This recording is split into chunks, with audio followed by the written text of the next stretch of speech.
इस वीडियो में हम प्रकृति कक्षा 5 की कार्यपुस्तिका के पाठ 9 हम और हमारी फसलें इस पाठ की जितनी भी वर्कशीट हैं उनका हल देखेंगे। यहाँ सबसे पहली वर्कशीट में हम बात करते हैं पहले प्रश्न की। नीचे दी गई तालिका में विभिन्न प्रकार की मिट्टी के गुण एवं उसमें उगने वाली मुख्य रूप से फसलों के नाम लिखिए। तो यहाँ इस तालिका में मिट्टी है, मिट्टी के गुण लिखने हैं और उगने वाली फसलें लिखनी हैं। तो सबसे पहले दोमट मिट्टी। दोमट मिट्टी एक तरह से जलोढ़ मिट्टी होती है। तो ये बहुत ही उपजाऊ मिट्टी होती है और इसको जलोढ़ मिट्टी है क्योंकि ये नदियों द्वारा बहाकर लाई गई मिट्टी से बनी है। तो ये बहुत उपजाऊ होती है और जो हमारा उत्तर भारत का मैदान है वो मोस्टली जलोढ़ मिट्टी से ही बना हुआ है। तो इसके गुण हैं कि इसमें बलुई, चिकनी और सिल्ट ये तीनों तरह की मिट्टियाँ पाई जाती हैं, ये मिक्स होती हैं इसमें। और इसमें उगने वाली फसलें हैं जैसे गन्ना है, धान है, कपास है, गेहूँ है आदि बहुत तरह की इसमें फसलें पैदा हो जाती हैं क्योंकि ये बहुत ही उपजाऊ मिट्टी होती है। बलुई मिट्टी, इसके बड़े कण होते हैं और इसमें बालू की मात्रा अधिक होती है। इसमें इस तरह की फसलें हैं जैसे तरबूज है, खरबूजा है, बाजरा है आदि ये फसलें इसमें पैदा होती हैं। चिकनी मिट्टी, ये छोटे बारीक कणों वाली मिट्टी होती है। इसमें गेहूँ, चना, मटर, धान आदि की फसलें पैदा होती हैं। इसी तरह से काली मिट्टी, काली मिट्टी ये बारीक कणों वाली मिट्टी होती है। इसकी नमी को धारण करने वाली क्षमता बहुत ज़्यादा होती है। इसको काली कपासी मिट्टी भी कहते हैं, रेगूर मिट्टी भी कहते हैं। और ये जो है जब सूख जाती है तो इसमें बड़ी बड़ी जो है दरारें पड़ जाती हैं, इसलिए इसको स्वतः जुताई वाली मिट्टी भी कहते हैं। तो इसमें कुछ मुख्य फसलें हैं जैसे गन्ना है, कपास है आदि ये फसलें इसमें पैदा होती हैं। आगे देखते हैं, बढ़ते हैं अगले प्रश्न की तरफ। ह्यूमस क्या है? ये किसान की मदद किस प्रकार से करता है? ये हमें बताना है ह्यूमस क्या है, ये किसान की मदद किस प्रकार से करता है।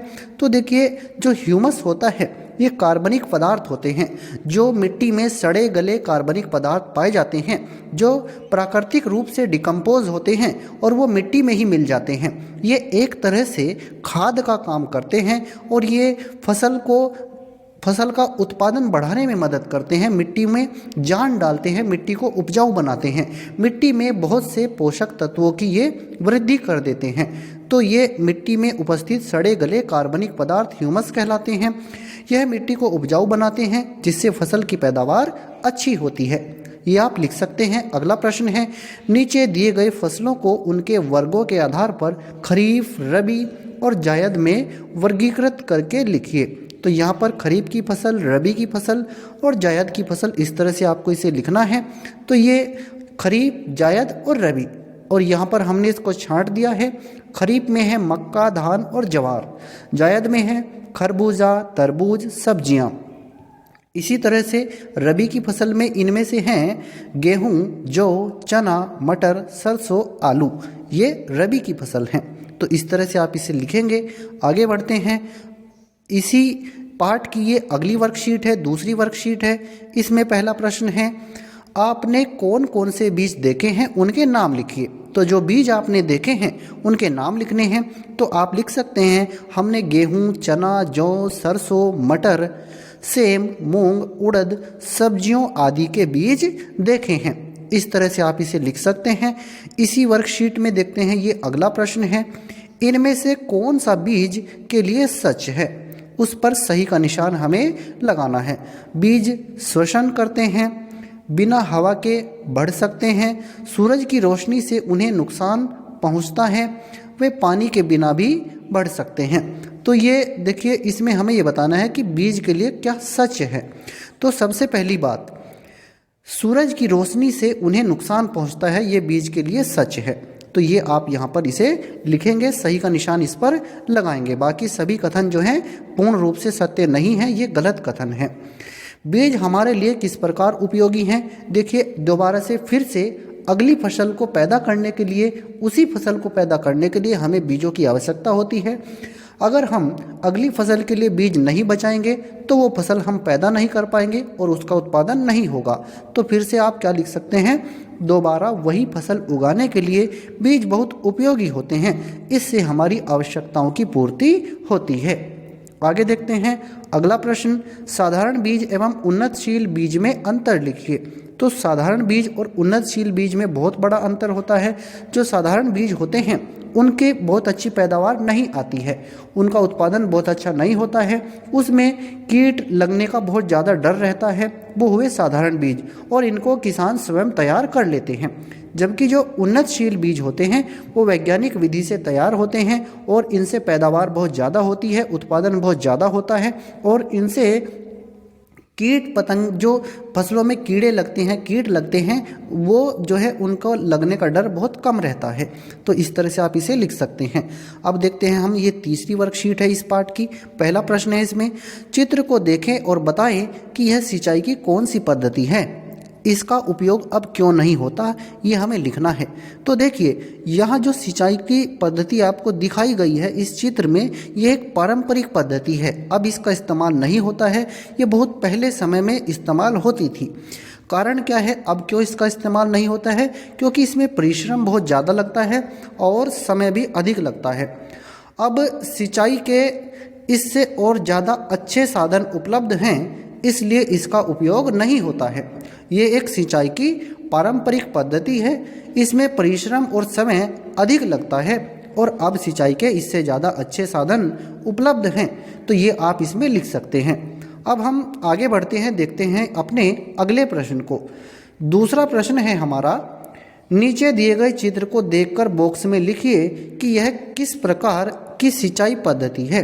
तो यहाँ पर जो चित्र हमें दिखाए गए हैं, एक ये चित्र है और एक ये दूसरा चित्र है।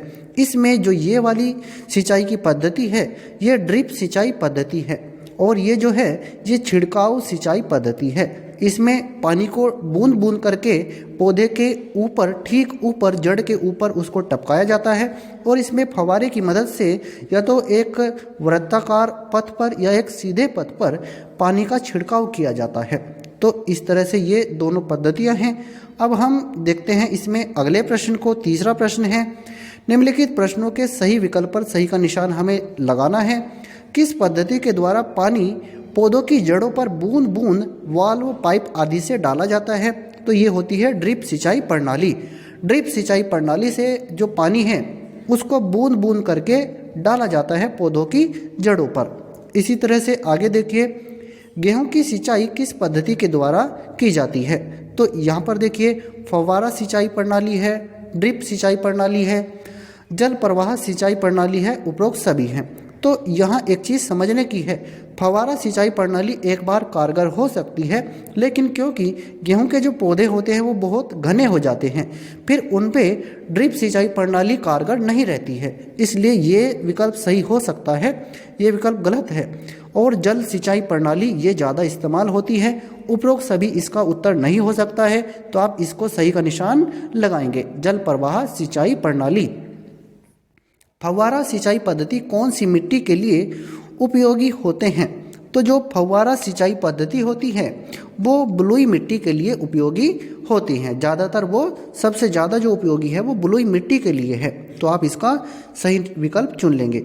अब देखते हैं आगे हम इसी पाठ की ये अगली वर्कशीट है, ड्रिप सिंचाई एवं स्प्रिंकलर सिंचाई पद्धति में क्या अंतर है, ये हमें लिखना है।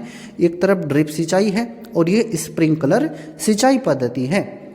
तो ड्रिप सिंचाई पद्धति में आप सबसे पहले लिख सकते हैं, इस विधि में प्रत्येक पौधे की जड़ के ठीक ऊपर बूंद बूंद करके पानी प्रदान किया जाता है या पानी को डाला जाता है।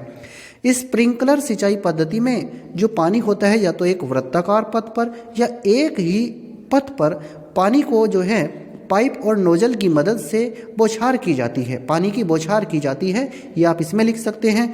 जो ड्रिप सिंचाई पद्धति है इसमें पानी की कम हानि होती है, जबकि जो स्प्रिंकलर सिंचाई पद्धति है ड्रिप सिंचाई पद्धति से ज़्यादा हानि होती है इसमें पानी की। तो ये आप इनमें अंतर लिख सकते हैं। आगे देखते हैं, दूसरा प्रश्न है हमारा इसी वर्कशीट में, जल प्रवाह सिंचाई पद्धति क्या है? देखिए जल प्रवाह सिंचाई पद्धति जो होती है इसमें जहाँ पर जल का स्रोत होता है वहाँ से खेत तक एक नाली बना दी जाती है और इस नाली की सहायता से पानी को खेत तक पहुंचाया जाता है, फसल तक पहुंचाया जाता है। यही होती है जल प्रवाह सिंचाई पद्धति। जल प्रवाह सिंचाई पद्धति में छोटी छोटी नालियों के माध्यम से बहते हुए जल को खेतों तक पहुंचाया जाता है। ट्यूबवेल, नदी, नहर आदि को पानी के स्रोत के रूप में इसमें प्रयोग किया जाता है।